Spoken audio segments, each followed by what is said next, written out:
Dans la vidéo précédente, pour montrer l'équivalence entre être une racine et pouvoir factoriser un polynôme, j'ai utilisé une division euclidienne de polynômes. On va faire la démonstration du fait qu'on peut en effet faire une division euclidienne dans le cas particulier où on divise par un polynôme du premier degré de la forme x moins x1.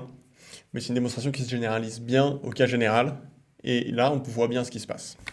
La division euclidienne de polynômes dit que s'il existe un polynôme, je peux le diviser par un autre, en l'occurrence x moins x moins 1, c'est-à-dire l'écrire sous la forme x moins x moins 1 fois un polynôme q qui est le quotient, plus un reste, et le reste est caractérisé par le fait que son degré, il est inférieur à celui du polynôme par lequel on divise. En l'occurrence, vu que je divise par un polynôme de degré 1, r est constant. Donc non seulement ils existent, mais en plus,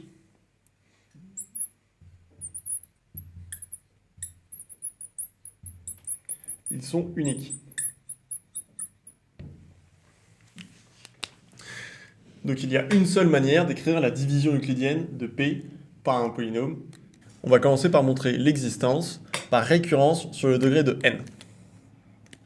Pour ça, on va écrire notre hypothèse de récurrence. Donc l'hypothèse de récurrence est la suivante.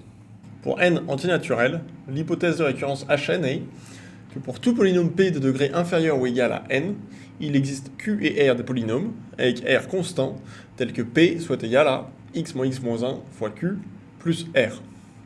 C'est-à-dire que on va donc raisonner par récurrence sur le degré de P. On va commencer par initialisation. Initialisation donc pour n égale 0. n égale 0, ça veut dire que on va considérer un polynôme de degré inférieur ou égal à 0, c'est-à-dire un polynôme P constant. Soit P, un polynôme constant. Et dans ce cas, c'est en fait extrêmement simple. Il suffit de prendre R qui est égal à P, qui est déjà constant, et Q qui est égal à 0. Et dans ce cas, on a bien P qui est égal à x facteur de x moins 1 fois Q plus R. Puisque Q vaut 0, ça nous fait x fois x moins x moins 1 fois 0 plus R. Donc on a bien écrit la division euclidienne de P, polynôme constant, par x moins x moins 1. Donc ça c'était pour l'initialisation. Maintenant on va faire l'hérédité.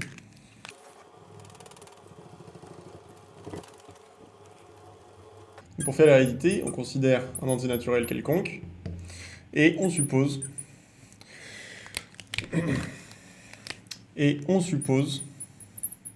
que Hn est vrai. Hn est vrai. Pour rappel, ça signifie que pour tout polynôme P de degré inférieur ou égal à n, on peut écrire la division euclidienne de P par x moins x moins 1. Donc on veut montrer que Hn plus 1 est vrai, c'est-à-dire que pour tout polynôme P de degré inférieur ou égal à n plus 1, on peut également écrire la division euclidienne de P par x moins x moins 1. Donc on sait déjà que c'est vrai pour tous les polynômes de degré inférieur ou égal à n, donc on a juste à le faire pour les polynômes de degré n plus 1. Donc soit P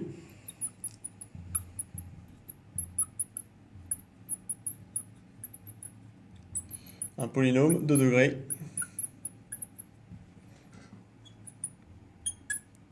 n plus 1. Donc le but, à partir de ce polynôme P de degré n plus 1, c'est de se ramener au cas de l'hypothèse de récurrence et utiliser le fait qu'on sait faire pour les polynômes de degré n et inférieur pour montrer que c'est vrai pour P.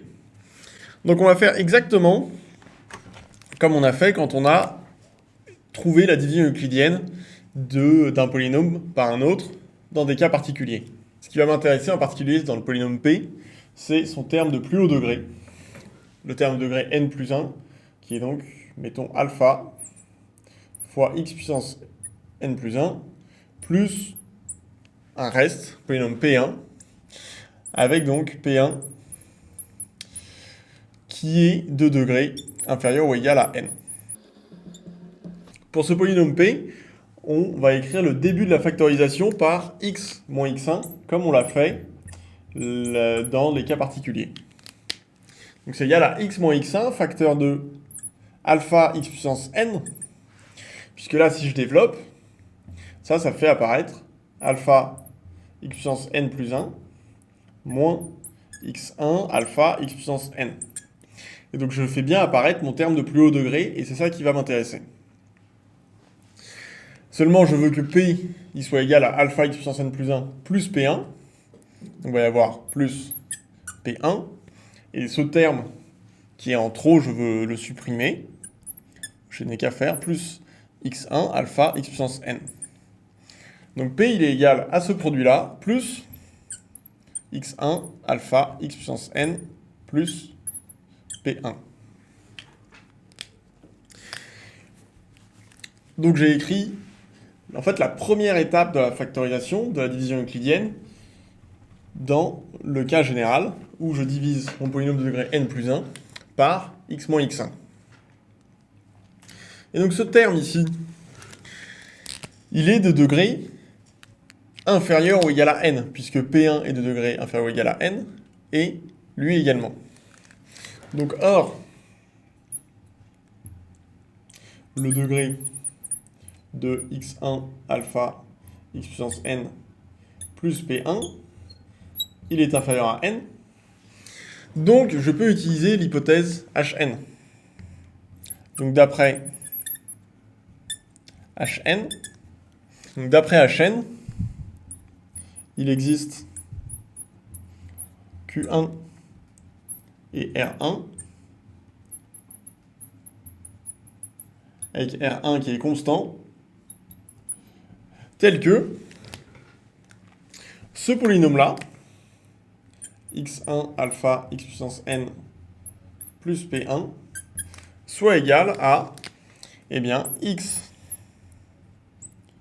moins x1, facteur de Q1 plus R1. Donc ça, c'est mon hypothèse de récurrence que j'applique à un polynôme de degré inférieur ou égal à n.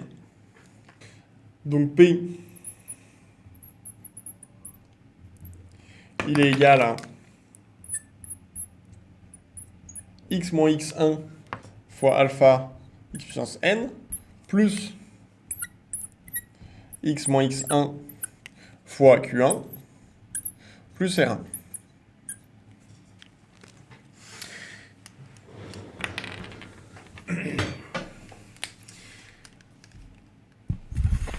Donc j'obtiens ça en remplaçant x1 alpha x puissance n plus P1 par sa division euclidienne, par hypothèse de récurrence. Et là, je peux factoriser par x moins x1.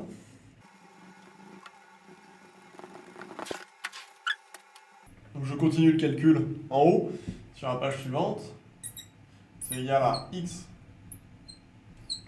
moins x1, facteur de alpha x puissance n plus Q1, le tout plus R1. Et si j'appelle ceci mon polynôme Q et ceci mon polynôme R, j'ai bien P qui est égal à x moins x1 fois Q plus R. Et R est constant, puisqu'il est égal à R1 qui était constant.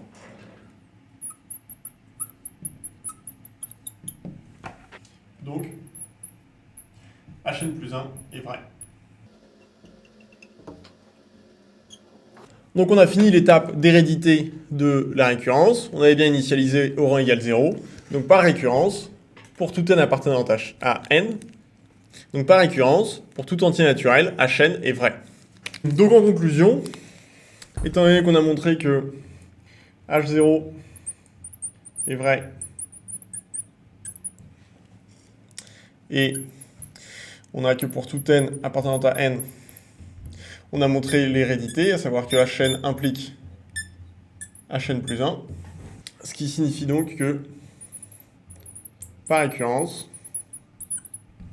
on a que pour tout n antinaturel, on a Hn qui est vrai. Ce qui conclut donc la démonstration de la propriété qu'on avait écrite au début.